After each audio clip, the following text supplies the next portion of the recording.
क्यों? क्योंकि डॉक्टर भीमराव रामजी अंबेडकर यदि नहीं होते ना तो आज देश के अंदर ये जो छुआछूत की समस्या है उसके लिए बोलने वाला कोई नहीं था। डॉक्टर जी ने जब संघ शुरू किया था ना तो डॉक्टर जी ने भी छुआछूत मिटाने के लिए कोशिश की, तो उन्होंने सब हिंदुओं को एक स्थान पे ला करके बिठाया। और जब अंबेडकर जी अपने संघ के कैंप में आए और वो 500 संख्या में से पूछा आप में से अपनी जाति बताओ, तो हम तो जाति बताते नहीं है। डॉक्टर जी ने कहा नहीं, इन्होंने जो पूछा है ना इनका भाव समझो और आप अपनी जाति बताओ। तो सब ने खड़े होकर के अपनी जाति बताई। उनमें से 100 लोग, जिसको आज हम SC और ST के बोलते हैं ना, 100 लोग ऐसे निकले।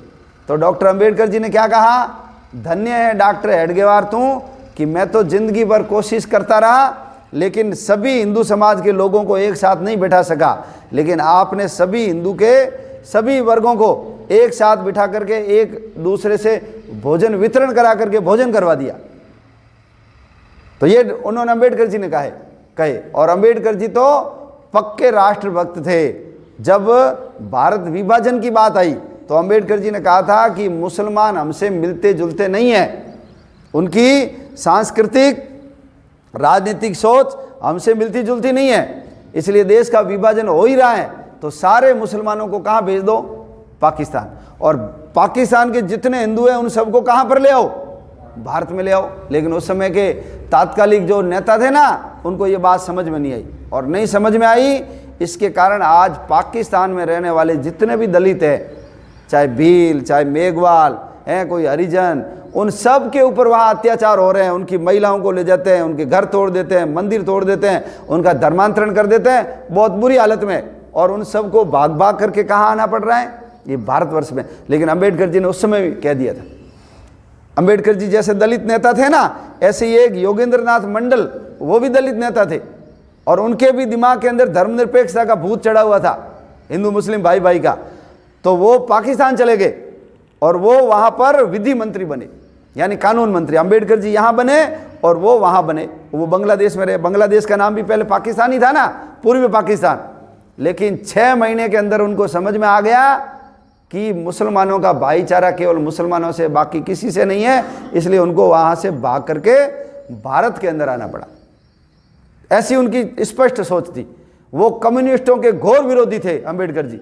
कम्युनिस्ट बोलते थे ना कि धर्म है ना या अफीम है, तो ये कहते थे कि जैसे कानून से व्यक्ति डरता है और सही चलता है ना, ऐसे ही धर्म वो चीज़ है जिसे व्यक्ति सुव्यवस्थित चलता है, इसलिए व्यक्ति को धार्मिक होना ही चाहिए। उन्होंने कहा मैं धार्मिक हूँ, मेरा किसी जाति विशेष से विरोधाभास नहीं है। ये जो अपने धर्म के अंदर जो आडंबर आ गया, दिखावा आ गया, ये पोंगापंथी आ गई, उनका मैं विरोधी हूँ।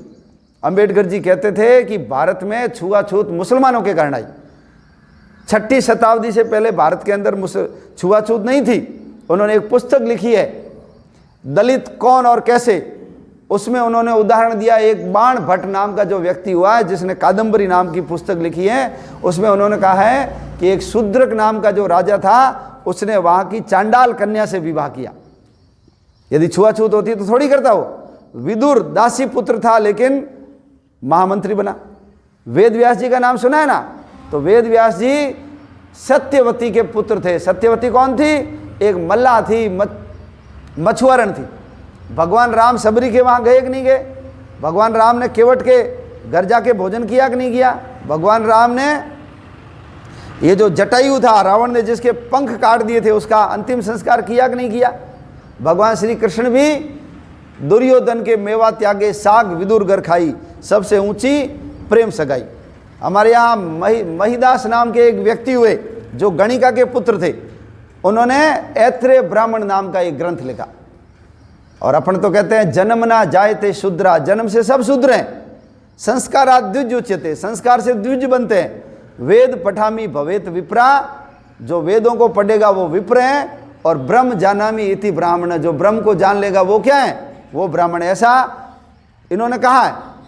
और अंबेडकर जी ने कहा कि हम बोलते बहुत बढ़िया हैं, देवताओं को मानते हैं हम, लेकिन देवताओं को तो मानते हैं लेकिन देवताओं की मानते नहीं।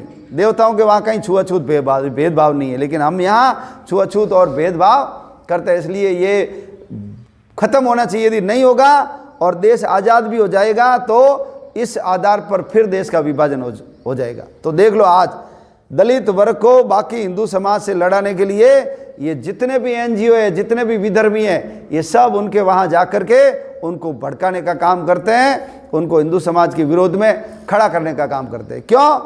वो नारे लगाते हैं ना, भारत तेरे टुकड़े होंगे ईसा अल्लाह ईसा अल्लाह। तो भारत के टुकड़े कैसे होंगे? जब SC ST को बाकी जाति से लड़ा देंगे तब देश का विभाजन होगा। लेकिन अम्बेडकर जी भी जानते थे पहले कि ये बहुत खतरनाक है, इसलिए उन्होंने कहा कि मैं देश के विरोध में कभी भी नहीं जाऊंगा। देश के, वो जब उन्होंने घोषणा की कि मैं हिंदू जन्मा हूं लेकिन हिंदू मरूंगा नहीं, तो मुसलमान और ईसाई दोनों ने कोशिश की कि आप कैसे ही करके मुसलमान बन जाओ, और ईसाइयों ने कहा कि तुम ईसाई बन जाओ। तो ये बनेंगे तो उनके जो 8 करोड़ अनुयायी हैं वो भी मुसलमान बन जाएंगे, वो ईसाई बन जाएंगे, तो देश का विभाजन हम फटाफट करा लेंगे, हमारी आबादी ज़्यादा हो जाएगी। तो अम्बेडकर जी ने कहा मैं ऐसे किसी भी धर्म को स्वीकार नहीं करूंगा जिसकी जड़ें विदेशों से जुड़ी हुई हैं और हमको हमारी संस्कृति से जो काटने का काम करेगा ना, उस धर्म में मैं कभी नहीं जाऊंगा।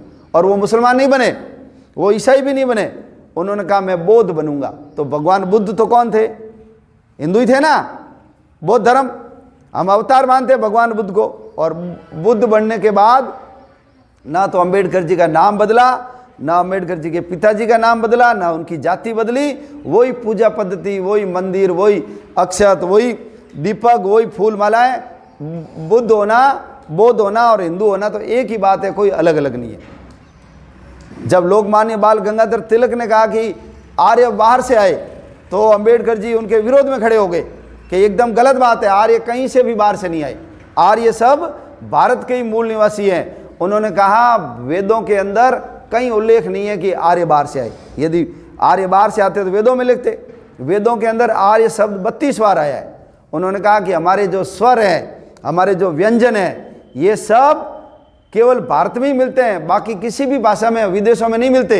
इसका मतलब आर्य यहीं के थे। और उनको कहा तुम लोग जैसे यूरोप के लोगों ने अमेरिका में जाकर के अत्याचार किए, यूरोप के लोगों ने ऑस्ट्रेलिया में जाकर के अत्याचार किए, तुम वो पद्धति यहाँ भारत के अंदर लागू करना चाहते हो। तो इतने अपनी जो मूल विचारधारा है उसके वो इतने पक्के समर्थक थे। अंबेडकर जी के जीवन के अंदर कितने अत्याचार हुए, उनको गाड़ी से उतार दिया, वो छज्जे, बरसात हो रही थी, छज्जे के नीचे खड़े थे, वहाँ से भगा दिया, टिफ़िन रखने नहीं देते कि बाकी टिफ़िनों के पास टिफ़िन रखेंगे तो छूत लग जाएगी। स्कूल में जाते थे सबसे पीछे बिठाते थे, नाई उनके बाल नहीं काटता था, उनकी बहन उनके बाल काटती थी, कुएं से पानी भरने नहीं देते थे, मंदिर के अंदर नहीं घुसने देते थे। लेकिन बड़े होने के बाद जब उन्होंने संविधान निर्माण का काम किया, यदि उनके मन में बाकी समाज से यदि उन मन में द्वेष होता तो वो उनका बदला ले सकते थे। लेकिन अंबेडकर जी ने ऐसा कोई काम नहीं किया। उन्होंने कहा कि दांतों के बीच में यदि जीभ आ जाती है तो हम दांत थोड़ी तोड़ते हैं, कभी दांत नहीं तोड़ते। तो ऐसा बड़े मन का व्यक्ति जिसने हिंदू समाज को एक रखने के लिए न मुसलमान बने न ईसाई बने, यदि वो बन जाते ना तो आज देश का विभाजन और होता, या 1947 आता नहीं उससे पहले ही देश का विभाजन हो जाता। तो हमारे देश को एक रखने के लिए इन्होंने बहुत बड़ा बलिदान किया। इतने बड़े मन का व्यक्ति, ये भी डॉक्टर जी के ही समकालीन थे, डॉक्टर जी से उनका संपर्क था, मिले जुले। और हमारे दत्तोपंत जी ठेंगड़ी जो हुए, उनसे तो उनकी घनिष्ठ मित्रता थी। और जब दत्तोपंत जी जाकर के उनसे मिले और उन्होंने कहा कि जो आप काम कर रहे हो वही काम एक संगठन कर रहा है, तो उन्होंने, अंबेडकर जी ने कहा था यू मीन RSS, तो इन्होंने कहा हाँ RSS। तो अंबेडकर जी ने कहा था कि RSS बहुत अच्छा काम कर रहा है, लेकिन RSS की गति धीरे है, थोड़ी सी इस गति को तेज करो। तो जो अंबेडकर जी का सपना था और जो डॉक्टर जी का सपना था, अपने को अपना काम, अपनी गति बढ़ानी है। तो आज के शुभ अवसर पर डॉक्टर केशव बलिराम हेडगेवार और डॉक्टर भीमराव रामजी अंबेडकर, इन दोनों को हम सब लोगों को श्रद्धांजलि देनी चाहिए। और उनका अपने ऊपर ऋण है कि उन्होंने यदि ऐसी सिस्टम, ऐसी पद्धति, ऐसी व्यवस्था नहीं देती तो आज पता नहीं हिंदू समाज का क्या होता।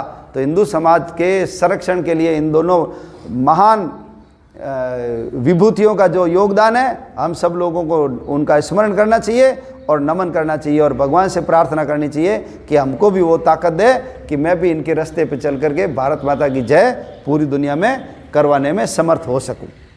सभी को जय श्री राम।